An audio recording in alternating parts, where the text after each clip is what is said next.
Tanah air, ku tidak lupakan, kan terkenang selama hidupku. Biarpun saya pergi jauh.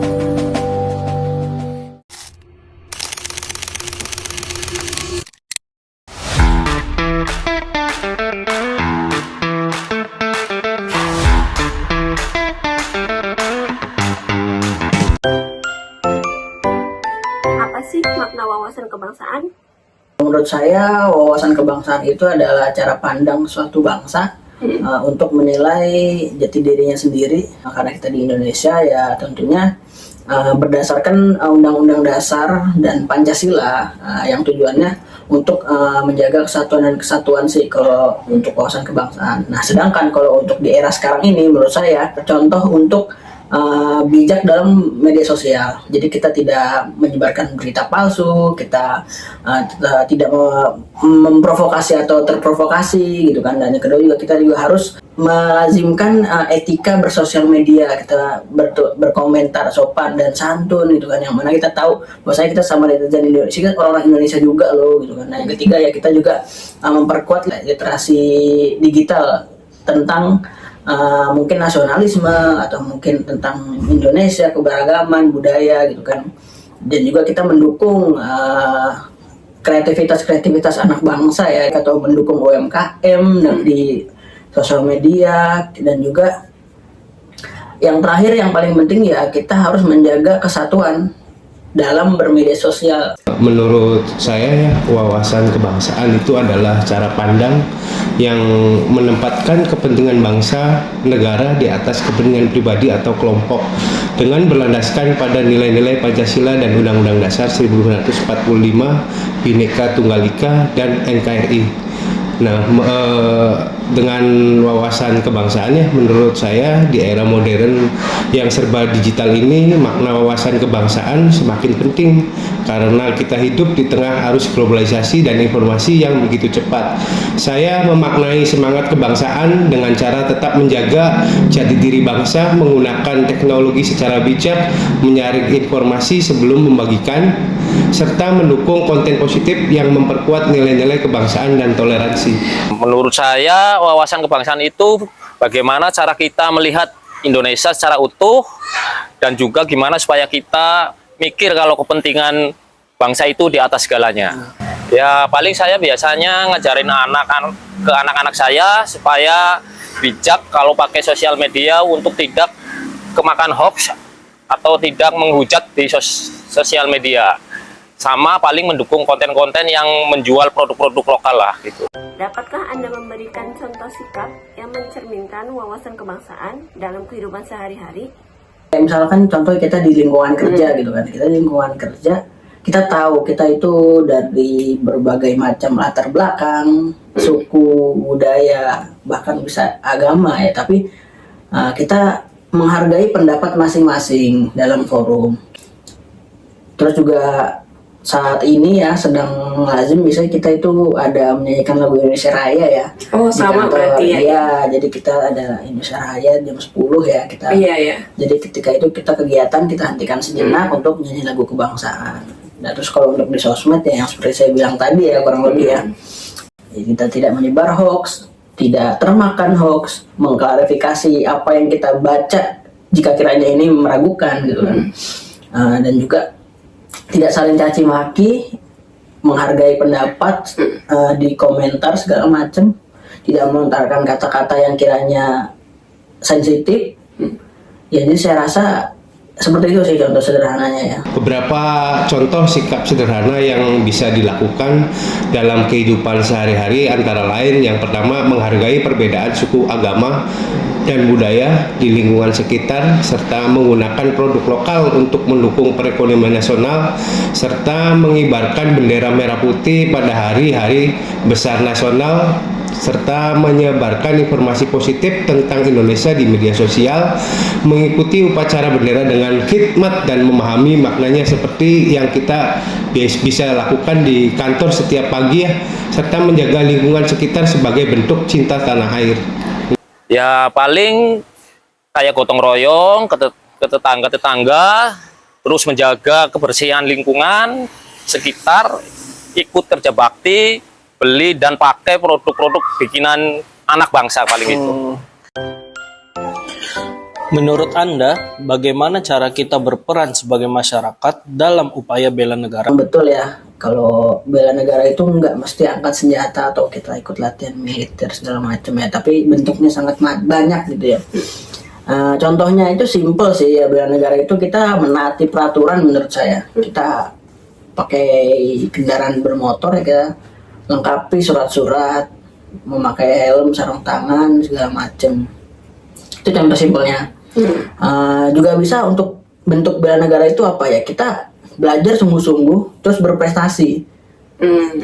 Kalau memang bisa berprestasi hingga ke dunia internasional kan itu kita juga mengharumkan nama bangsa. Tidak juga belajar, mungkin juga kita punya menekuni suatu olahraga yang mana nanti bisa sampai dengan kancah internasional, itu juga bentuk bela negara menurut saya gitu kan.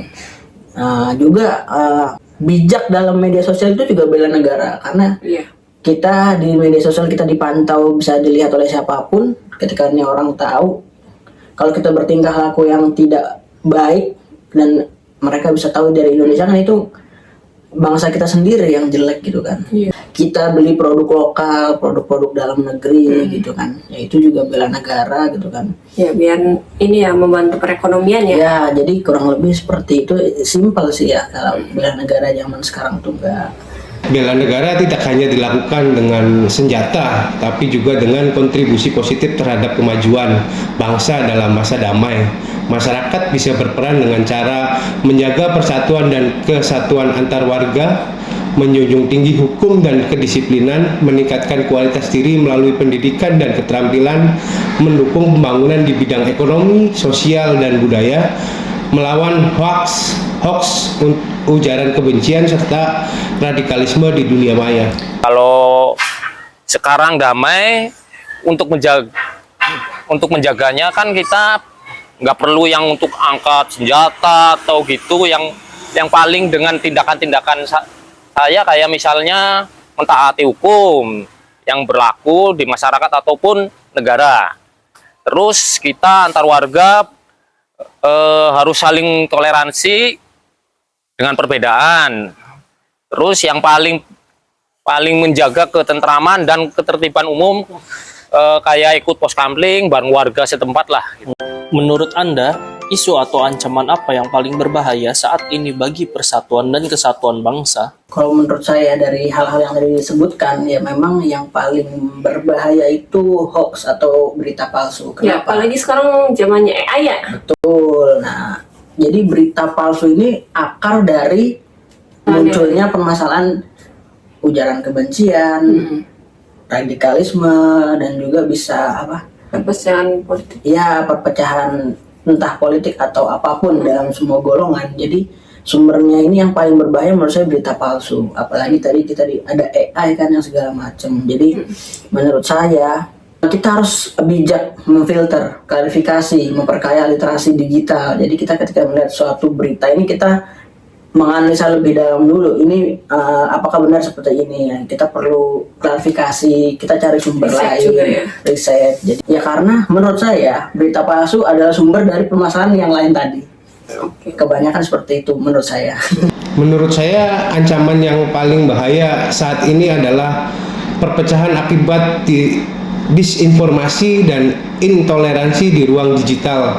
Hoax, ujaran kebencian, polarisasi politik seringkali memecah belah masyarakat. Selain itu, lunturnya rasa nasionalisme di kalangan generasi muda karena pengaruh budaya asing dan individualisme juga menjadi ancaman yang nyata. Kalau sekarang yang saya lihat ini banyak sekali hoax yang di media sosial sama ujaran kebencian. Karena isu-isu itu bisa bikin masyarakat banyak terprovokasi, apalagi mengenai SARA. Jadi bikin masyarakat intoleransi atau gimana gitu. langkah apa saja yang bisa kita lakukan sebagai masyarakat untuk mengatasi ancaman tersebut? Oke, jadi yang pertama untuk mencegah hal yang tadi kita diskusikan ya, hoax, berita palsu, perpecahan belahan segala macam. Itu kita yang pertama itu harus bijak dalam berinteraksi atau bermedia sosial di era digital saat ini. Terus juga kita harus memperkaya literasi kita terhadap apapun. Jadi ketika kita menerima suatu informasi, kita cross check dulu kebenarannya, kita klarifikasi, kita telaah dulu ini benar atau tidak, dan jangan langsung disampaikan. Apa-apa yang kita terima kita sampaikan, enggak, kita proses dulu. Dan juga yang penting itu apa? Bukan untuk diri kita sendiri, kita kasih tahu orang-orang terdekat kita, minimal itu keluarga, ayah, ibu, adik gitu. Minimal dengan lingkup kecil ini jika dilakukan secara masif oleh semua keluarga, menurut saya ini dampaknya akan besar. Jadi hal-hal itu sih. Ya, mungkin pendapat saya mempunyai 6 langkah nyata untuk mencegah atau mengatasi ancaman tersebut. Beberapa langkah nyata yang bisa dilakukan masyarakat antara lain, yang pertama meningkatkan literasi digital agar mampu membedakan berita benar dan hoax. Yang kedua, memperkuat pendidikan karakter dan nilai-nilai Pancasila di keluarga dan di sekolah. Yang ketiga, menumbuhkan dialog dan toleransi antar umat beragama serta antar budaya. Yang kelima, menggunakan media sosial untuk hal-hal produktif dan inspiratif. Yang terakhir, berpartisipasi aktif dalam kegiatan sosial, gotong royong, dan program kemasyarakatan.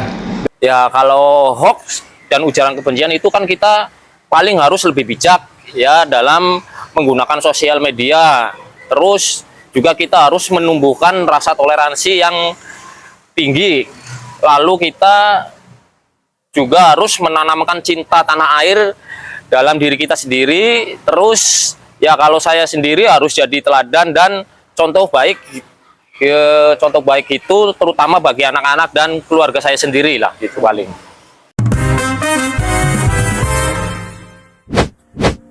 Kesimpulan dari pertanyaan nomor 1 ialah bahwa ketiga narasumber berpendapat wawasan kebangsaan adalah cara pandang yang menempatkan kepentingan bangsa di atas kepentingan pribadi.